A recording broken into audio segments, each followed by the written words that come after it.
Salam sigap dan shalom. Renungan kita pada hari ini, Rabu 14 Juli 2021, berjudul Jadilah Kuat, karena Allah menyertai kita. Ayat intinya terdapat di dalam Hagai 2 ayat 5. Tetapi sekarang, kuatkanlah hatimu, hai Zerubabel, demikianlah firman Tuhan. Kuatkanlah hatimu, hai Yosua bin Yozadak, imam besar. Kuatkanlah hatimu, hai segala rakyat negeri, demikianlah firman Tuhan. Bekerjalah, sebab aku ini menyertai kamu. Demikianlah firman Tuhan semesta alam. Pena Inspirasi menuliskan yang dimaksud dengan judul renungan kita pagi ini, Jadilah Kuat, karena Allah menyertai kita. Sebagai petunjuk bagi kita untuk menghadapi hari esok dengan berani adalah sebagai berikut. Pertama, orang yang ingin kuat dan Allah menyertainya, bila mana orang itu berpegang teguh pada kesaksian yang hidup akan kebenaran. Biarlah imanmu disokong oleh firman Allah. Peganglah dengan teguh kesaksian yang hidup akan kebenaran. Berimanlah kepada Kristus sebagai juru selamat pribadi. Ia sudah dan akan tetap menjadi batu zaman kita. Kedua, orang yang ingin kuat dan Allah menyertainya, bila mana orang itu senantiasa berakar dan bertumpu pada Kristus dan mengkhotbahkan Kristus yang tersalib sebagai kebenaran orang percaya. Satu-satunya cara dengan mana manusia dapat bertahan teguh dalam peperangan itu adalah dengan berakar dan bertumpu pada Kristus. Mereka harus menerima kebenaran sebagaimana yang ada dalam Kristus.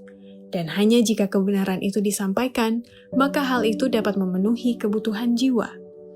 Mengkhotbahkan Kristus yang tersalib, Kristus kebenaran kita, itulah yang memuaskan jiwa yang lapar. Bila mana kita memperoleh perhatian dari orang banyak terhadap kebenaran pokok yang besar ini, maka iman dan pengharapan dan keberanian akan datang ke dalam hati. Ketiga, orang yang ingin kuat dan Allah menyertainya, bila mana orang itu memelihara hati nurani yang disucikan oleh Roh Kudus dan punya keteguhan hati dan pengetahuan akan Allah dan firman-Nya. Semua orang yang pada hari jahat itu dengan berani mau melayani Allah sesuai dengan tuntutan hati nurani, tentu memerlukan keberanian, keteguhan hati, dan pengetahuan akan Allah dan firman-Nya. Karena mereka yang setia kepada Allah akan dianiaya, niat-niat mereka akan dicurigai, usaha-usaha mereka yang paling baik akan disalahpahami, dan nama-nama mereka dimasukkan ke dalam daftar hitam. Keempat, orang yang ingin kuat dan Allah menyertainya, bila mana orang itu berpegang teguh pada pekabaran 3 malaikat Tuhan dan setia memajukan pekerjaannya di dunia ini. Sudah terlambat sekarang untuk bergantung pada kekayaan dunia. Tidak lama lagi rumah-rumah dan tanah tidak akan berguna lagi bagi siapapun, karena kutuk Allah akan semakin parah menimpa bumi ini. Seruan datang, jualah segala milikmu dan berikanlah sedekah.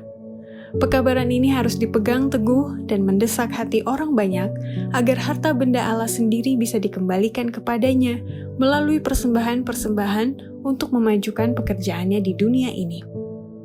Kelima, orang yang ingin kuat dan Allah menyertainya, bila mana orang itu berpegang teguh pada hukum keempat, hari Sabat, bagian dari 10 hukum Allah. Kita harus mengambil pendirian yang teguh bahwa kita tidak akan menghormati hari pertama dalam pekan sebagai Sabat, karena itu bukanlah hari yang diberkati dan disucikan oleh Tuhan. Dan dengan menghormati hari Minggu, maka kita pasti menempatkan diri kita pada pihak si penipu besar itu. Bila mana hukum Allah tidak diberlakukan lagi dan kemurtatan menjadi dosa nasional, Tuhan akan bekerja demi umat-Nya. Demikianlah renungan kita pada hari ini. Kiranya Tuhan memberkati kita semua.